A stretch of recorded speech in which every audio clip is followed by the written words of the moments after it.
कर्मठ और लोकप्रिय अध्यक्ष माननीय स्वतंत्र देव सिंह जी, भारतीय जनता पार्टी के क्षेत्रीय अध्यक्ष डॉक्टर धर्मेंद्र सिंह जी,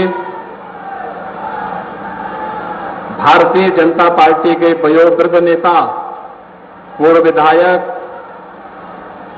श्री नारायण उर्फ भुलाई भाई जी, लोकप्रिय सांसद श्री विजय दुबे जी,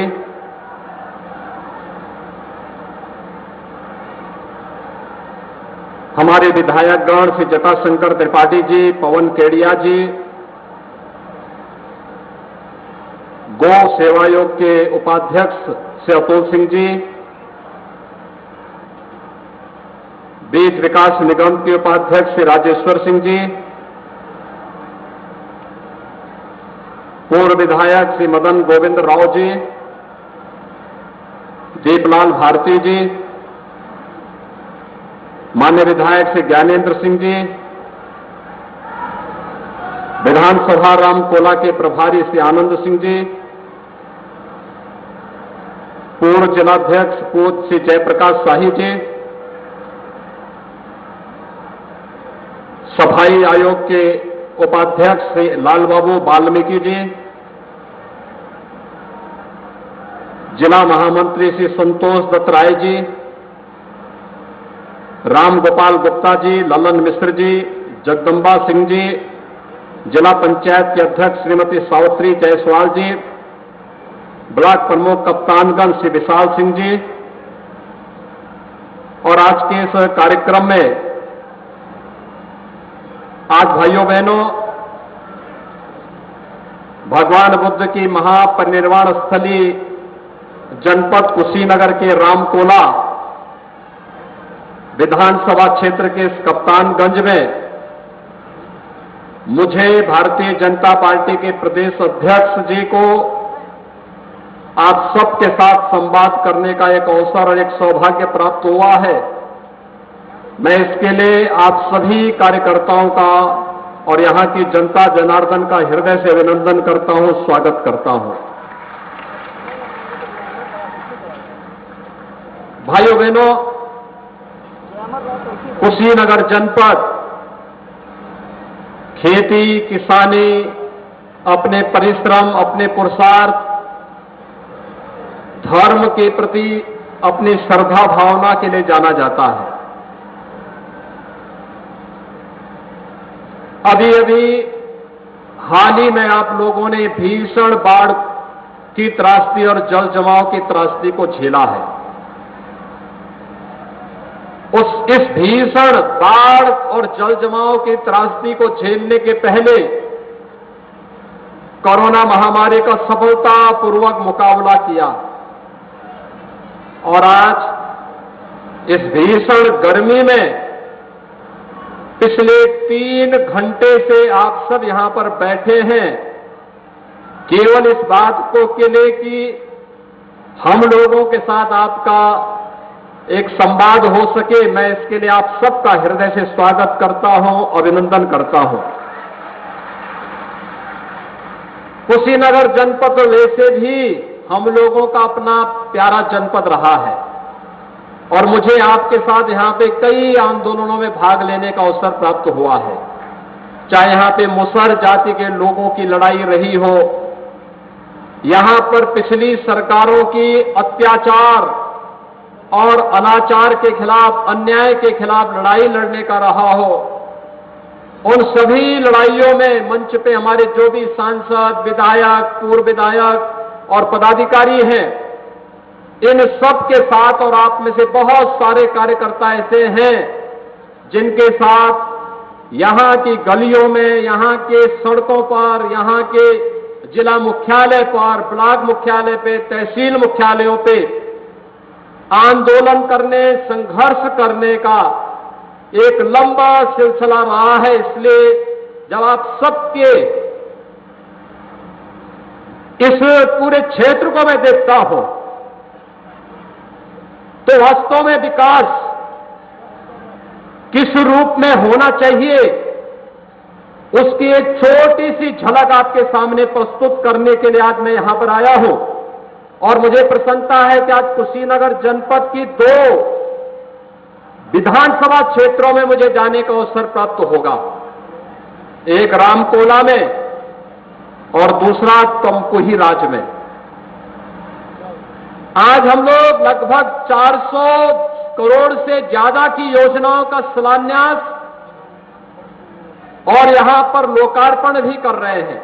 लेकिन ये तो एक अभी कुशीनगर जनपद के लिए ट्रेलर है,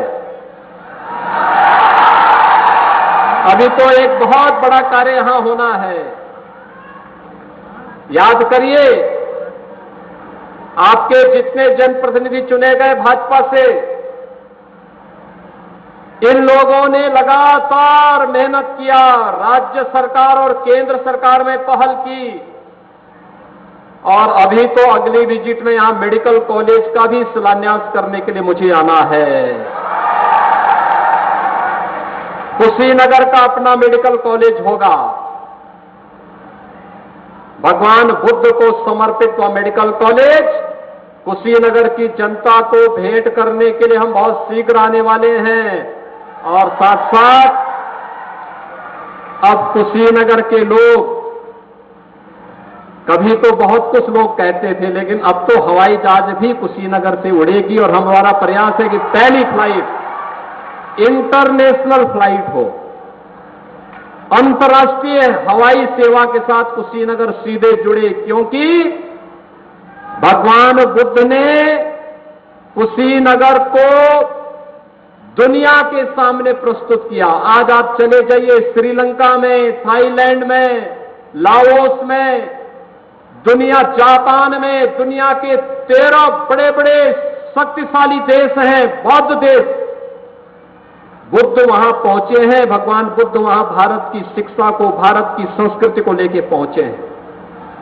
और इसीलिए अभी उस एयरपोर्ट का भव्य उद्घाटन होना है, वह भी बहुत शीघ्र आपके सामने आएगा। इसलिए पहले मैंने कहा, देखता हूं जनता में उत्साह है कि नहीं है, लेकिन आपने हमारे मृतक को दूर करके भीषण गर्मी में, बाढ़ के बावजूद, कोरोना के बावजूद आपने रिकॉर्ड तोड़ भीड़ यहां पर लाई है। मैं आप सबका अभिनंदन करता हूं, स्वागत करता हूं।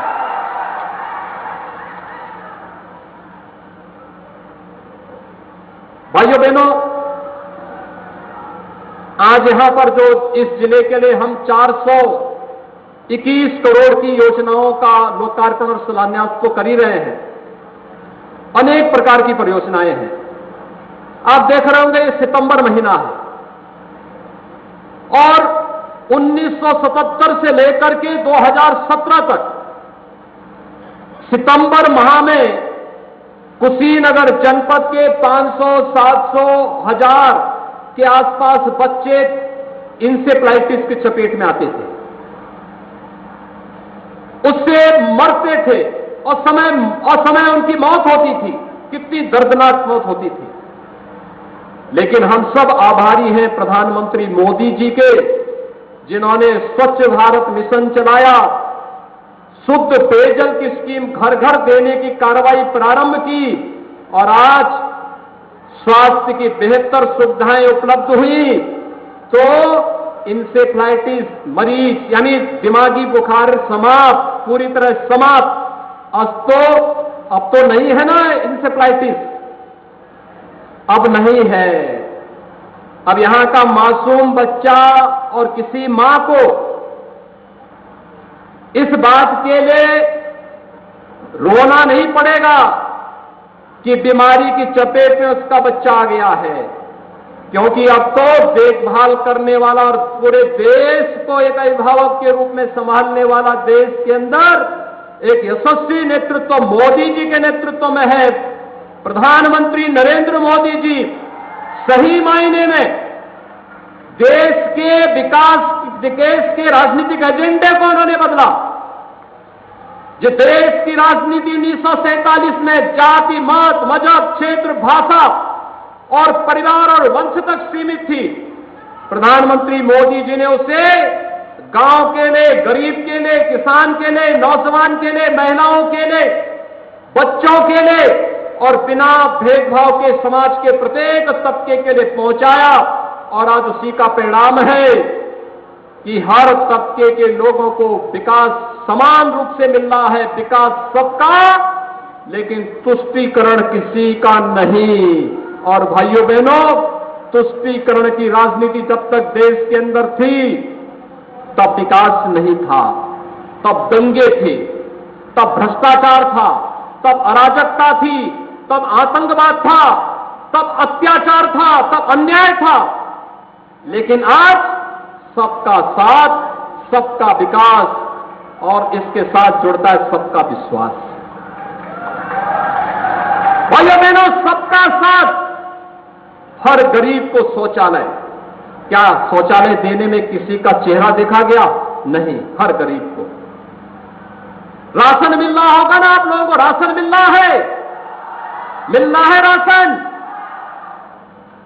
क्या ये राशन 2017 के पहले भी मिलता था? क्योंकि तब तो अब्बा जान कहने वाले राशन हजम कर जाते थे।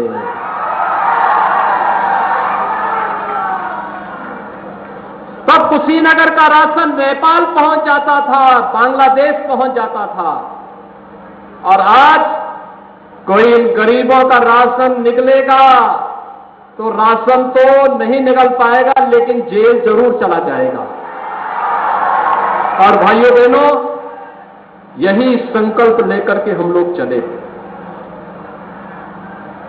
पहले इन गरीबों की नौकरी पर अब्बा जान कहने वाले डकैती डाल देते थे, पूरा परिवार झोला लेके निकल पड़ता था और झोला लेकर के वसूली में लगता था। लेखपाल की नौकरी निकली तो एक परिवार के लोग, एक खानदान निकल पड़ता था वसूली करने के लिए। 7 लाख, 8 लाख, 10 लाख रुपया दो, और फिर किसी भी योग्य व्यक्ति का सिलेक्शन नहीं होता था।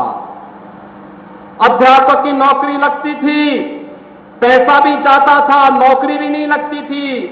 पुलिस की भर्ती निकलती थी, पैसा भी चला जाता था और नौकरी भी नहीं निकलती थी।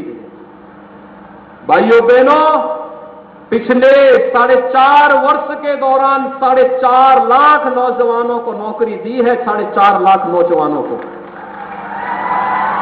ये महिला आरक्षी जितनी खड़ी हैं, सब इसी दौरान भर्ती हुई है। किसी ने सिफारिश की है और किसी ने न पैसा दिया है।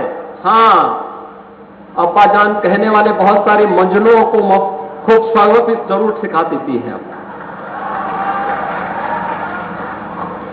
और इसीलिए मैं आप सबसे कहने के लिए आया हूं, जब बिना भेदभाव के सरकार कार्य करती है तो भाइयों बहनों, विकास सबका होता है, विश्वास सबका जुड़ता है।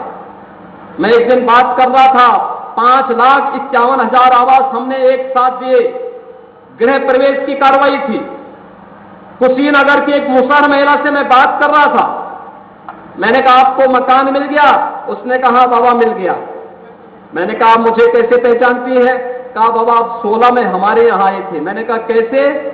कहा हमारे गांव, हमारे मोहल्ले में, हमारी बस्ती में भूख से मौत हुई थी। भाइयों बहनों, पिछले 4-4.5 वर्ष के अंदर कुशीनगर क्या पूरे प्रदेश में भूख से एक भी मौत नहीं हुई है। पहले भूख से मौतें होती थी क्योंकि गरीब का अन्न ये लोग खा जाते थे, सपा बसपा के लोग खा जाते थे, ये हजम कर जाते थे। लेकिन आज गरीब को अन्न मिल रहा है, फ्री में राशन मिल रहा है, निराश्रित महिलाओं को पेंशन मिल रही है, दिव्यांगजनों को पेंशन मिल रही है, हर गरीब को सुविधाएं मिल रही हैं। पहले बिजली नहीं मिलती थी, आज तो अगर आंधी तूफान ज्यादा बारिश हुई तो उस दिन भले ही छोड़ दिया जाए, बाकी 16 से लेकर के 24 घंटे बिजली हर जनपद पे, हर गांव में उपलब्ध करवाने की कार्रवाई हो रही है। भाइयों बहनों, क्योंकि विकास पर सबका समान अधिकार है। जितना विकास पर मेरा अधिकार है, जितना अधिकार विजय दुबे का है, जितना अधिकार अतुल सिंह का है, और जितना अधिकार जटाशंकर त्रिपाठी का है उतना ही अधिकार आपका भी उस विकास पर है, और यही कहने के लिए आज भारतीय जनता पार्टी आपके पास है। मोदी जी ने यही विजन दिया। कुशीनगर किसान बाहुल्य क्षेत्र है, किसानी यहां किसान मेहनती है, परिश्रमी है। गन्ने की खेती के माध्यम से उसने देश और दुनिया के सामने एक नई मिसाल प्रस्तुत की। केले की खेती, सब्जी की खेती कैसे होनी है, यहां का किसान नई तकनीक के साथ जोड़ करके समृद्धि का मार्ग प्रशस्त करता है। और भाइयों बहनों, ये किसान, क्या इन किसानों को पहले किसान सम्मान निधि का लाभ मिलता था? क्या 2018 के पहले मिलता था? प्रधानमंत्री मोदी जी ने 18 से प्रधानमंत्री किसान सम्मान निधि का लाभ भी किसानों को देना प्रारंभ किया है। आज हर किसान के खाते में साल में 6,000 रुपए आ रहे हैं। किसान अपनी सामान्य आवश्यकताओं की पूर्ति करता है। किसान आज कहीं हाथ फैलाने के लिए मजबूर नहीं है। 2017 के पहले भाइयों बहनों सरकारें थी, गेहूं क्रय नहीं होता था, धान क्रय नहीं होता था। आज किसानों का धान और गेहूं क्रय हो रहा है और पैसा उसके खाते में जाता है। गरीबों का मकान बिना भेदभाव के बन रहा है। बिजली के लिए आपको सांसद विधायक का घेराव करने की नौबत नहीं आती है। और कानून व्यवस्था मजबूत, इतनी मजबूत, पहले जंगल पार्टी पे नियंत्रण नहीं, क्योंकि जंगल पार्टी के लोग ही तो इस सपा बसपा में भर करके वे लोग यही तो डकैती डालने का काम करते थे। लेकिन आज जंगल पार्टी गायब, अपराधी गायब, दंगाई गायब। और नहीं तो हर बार हम देखते थे पडरौना में जब भी जन्माष्टमी का डोल निकलता था दंगा खड़ा हो जाता था। आज तो दंगा नहीं हो रहा है ना? आज दंगा हो रहा है क्या? क्या कोई दंगा कर पाएगा? दंगाइयों को मालूम है ना कि क्या होगा इसके बाद, पूरा घर बार बिक जाएगा फिर। और इसीलिए आज दंगा कोई नहीं कर सकता, क्योंकि उसे मालूम है दंगा करके संपत्ति को नुकसान पहुंचाएगा, किसी व्यापारी की संपत्ति को, किसी गरीब की, किसी किसान की, किसी नागरिक की संपत्ति को नुकसान पहुंचाएगा, तो फिर 7 पीढ़ी उसको भरते भरते लग जाएगी, लेकिन फिर कभी भरपाई नहीं कर पाएगा। इसलिए दंगा भी अब समाप्त हो गया है। हर व्यक्ति अब काम धंधा ढूंढ रहा है। और कोरोना के दौरान आपने देखा होगा दिल्ली में उन्हें समझे नहीं संभलता है, महाराष्ट्र में कोरोना समझे नहीं संभल रहा है, केरल में आप देख रहे होंगे समझे नहीं संभल पा रहा। आप समाचार सुनते होंगे कोरोना के कितने मरीज। उत्तर प्रदेश की आबादी 24 करोड़, और 24 करोड़ की आबादी में उत्तर प्रदेश में कोरोना, आज कुल उत्तर प्रदेश के अंदर 14 मामले आए हैं, कुल 14 मामले। कोरोना गायब, एकदम कंट्रोल में है। कोरोना के भूत को हमने बोतल में बंद करके रख दिया है। लेकिन केरल में संभले नहीं संभल पा रहा है। केरल की आबादी उत्तर प्रदेश की आबादी की 8वां हिस्सा है। दिल्ली की आबादी उत्तर प्रदेश की आबादी का 12वां हिस्सा है। महाराष्ट्र की आबादी उत्तर प्रदेश की आधी है। लेकिन कोरोना नहीं समझ रहा है, क्योंकि जनता के प्रति नियत साफ नहीं है। अगर जनता को जनार्दन मान करके इन लोगों ने सेवा की होती तो भाइयों बहनों कभी नहीं इस प्रकार की अनियंत्रित स्थिति नहीं थी। मोदी जी की बात को पहले दिन मान करके उसको लागू किए होते, राजनीति नहीं किए होते, ऐसा नहीं होता।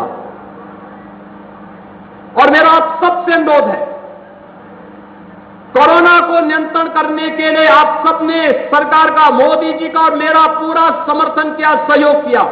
लेकिन अभी सावधानी बरतनी है। हमें कोरोना का टीका लगाना है। हर व्यक्ति कोरोना का टीका लगाएगा। सबको टीका, फ्री में टीका। और कुशीनगर तो इतना ज्यादा, अब तक मुझे बताया गया लगभग 8 लाख लोगों ने कुशीनगर के अंदर टीका लगा दिया है, एकदम 8 लाख लोगों ने। और सबको मोदी जी फ्री में टीका दे रहे हैं। विदेशों में इस टीके का दाम 3,000 से लेके 5,000 रुपया है, और यहां मोदी जी फ्री में टीका दे रहे हैं। फ्री में टीका, सबको टीका, निःशुल्क टीका। और इसीलिए हमने कहा कि आभार मोदी जी कि आप हमारी जनता को फ्री में टीका दे रहे हैं।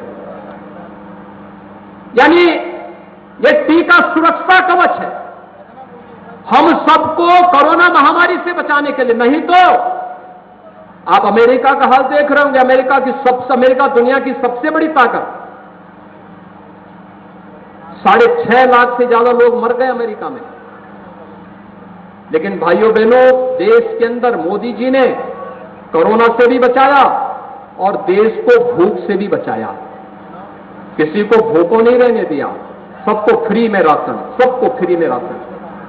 और भाइयों बहनों, मैं आप सबसे ही कहने के लिए आया हूं, आपसे मैं यही अपील करने के लिए आया हूं।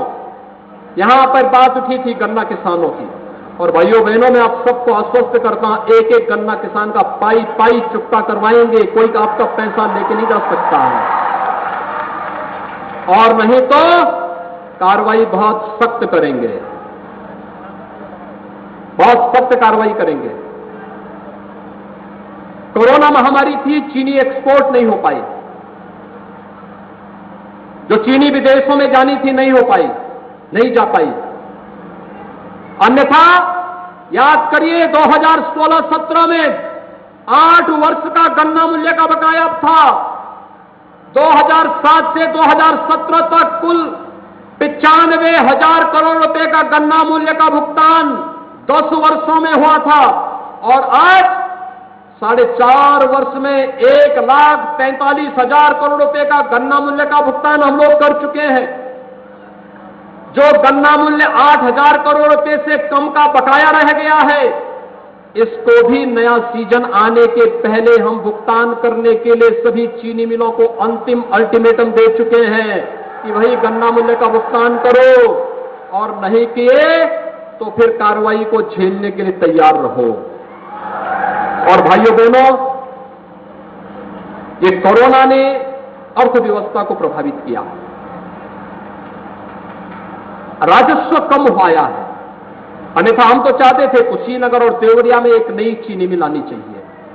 हमने यहां के लोगों के लिए पिपराइच में तो एक बड़ी चीनी मिल फिला दी है, लेकिन कुशीनगर और देवरिया तो पूर्वी उत्तर प्रदेश में चीनी का कटोरा कहा जाता था, और हमारी इच्छा थी ये चीजें हो। राजस्व में काफी हम लोगों को उस समय नुकसान उठाना पड़ा, क्योंकि लॉकडाउन, मार्केट बंद, आवागमन बंद, सब कुछ बंद, आय नहीं, लेकिन जनता की सेवा, फ्री में उपचार देना है, फ्री में राशन देना है, फ्री में भोजन देना है, फ्री में सब कुछ देना है। ये सब कुछ करने के लिए पैसे की आवश्यकता, जो जमा पूंजी थी वो जनता जनार्दन के लिए समर्पित कर दी गई, और जनता जनार्दन के लिए जो समर्पित कर दी गई, तो जो विकास के पैसे को रुकना भी नहीं था। सड़क बन रही है, पुल बन रहे हैं, हॉस्पिटल बन रहे हैं, एयरपोर्ट बन रहे हैं, हाईवे बन रहे हैं, पंचायत भवन बन रहे हैं, पेयजल की स्कीम बन रही है, जनता की सामान्य आवश्यकताएं हैं, किसी को रुकने नहीं दिया। लेकिन हां, 1 साल 2 साल के लिए चीनी मिलें जो बराबर लगती थी, प्राइच में चीनी मिल लगी, मुंडेरवा में लगी, रमाला में लगी, मोदीनपुर में लगी, ऐसे हम चाहते थे कुशीनगर और देवरिया में भी चीनी मिल लगे। लेकिन भाइयों बहनों, सरकार बनाने के लिए फिर से हम सबको अंगड़ाई लेनी पड़ेगी। भारतीय जनता पार्टी और मोदी जी के मार्गदर्शन और नेतृत्व में एक बार फिर से भारतीय जनता पार्टी की सरकार के लिए कमर कसिए, और फिर से हम लोग नई चीनी मिल लगाने की कार्रवाई को आगे बढ़ाने का कार्य करेंगे। आपको चिंता नहीं करनी है। मैं तो आपसे आज केवल 6 महीने का समय मांगने आया हूं, और इसीलिए मैंने रामकोला से शुरुआत की है। रामकोला से क्योंकि आप जानते हैं प्रभु राम के जन्मभूमि के मंदिर निर्माण का कार्य भी जब बीजेपी की सरकार प्रदेश और केंद्र में मोदी जी प्रधानमंत्री बने तभी ये कार्य संभव हो पा रहा है। आप खुश हैं अयोध्या में राम मंदिर बनने से? क्या खुश हैं? आप सब लोग हाथ खड़ा करके थोड़ा मुझे बताइए, क्या अयोध्या में राम मंदिर से खुश हैं ना सभी लोग? क्या सपा के समय मंदिर बन जाता?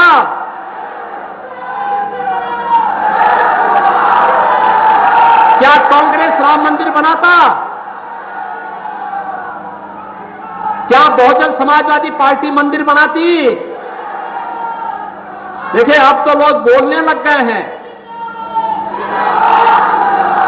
अब तो लोग बोलने लग गए हैं। राम मंदिर का निर्माण कार्य होते हुए देखकर लोग बंद बोल रहे हैं कि अब हम अपना स्मारक नहीं बनाएंगे। भयभीत हो गए, उनको मालूम है भगवान राम का मंदिर दुनिया का सबसे खूबसूरत मंदिर बनने जा रहा है, सबसे बड़ा, सबसे भव्य मंदिर बनने जा रहा है।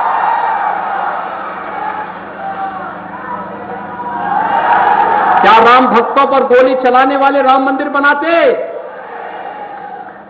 क्या गोली चलाने वाले और दंगा कराने वाले कश्मीर से धारा 370 को हटाते? तालिबान का समर्थन करने वाले क्या 3 तलाक को रोकते? तो भाइयों बहनों, फिर इस जातिवादी और वंशवादी मानसिकता को प्रदेश की जनता कतई बर्दाश्त न करे। याद रखना, बिच्छू कहीं होगा तो डसेगा ही। सावधान होकर के